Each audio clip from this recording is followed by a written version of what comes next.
Name one thing in Bicol that you really love. I love pili nuts because pili nuts is one of the delicacy of people.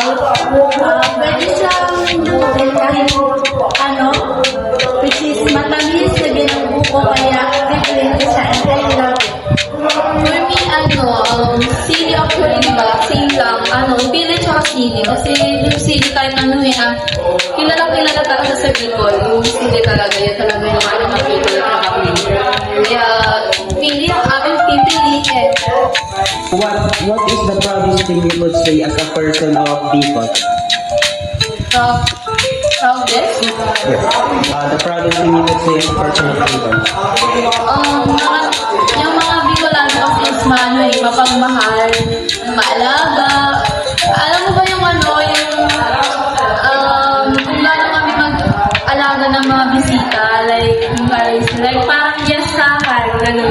Sila sa amin, ganun kami na inuuna talaga namin sila, hindi namin hinahaya naman left out na hindi sila, feeling nila hindi sila. Yes. And I love that. If you are taking someone to treat food in Bicol, what would you give them po and bakit? I give them Bicol Express, the one of delicacy of people, because the ingredients of Bicol Express is yung sili, yung gata, and yung pork. For me is yung kakao. Pagkatapos mo siyang sipsipin, syempre luluwa mo, gusto yun, bibilad. Pag natuyo na siya, gigilingin na siya, nalalagyan milk, sugar, mga ingredients, pwede na siya maging, tablia, na siya, chocolate. Kaya kung ako sa inyo, bumisita na at magbakasyon sa Bicol. Bukod sa magagandang tanawin, meron din kaming mga masasarap na pagkain.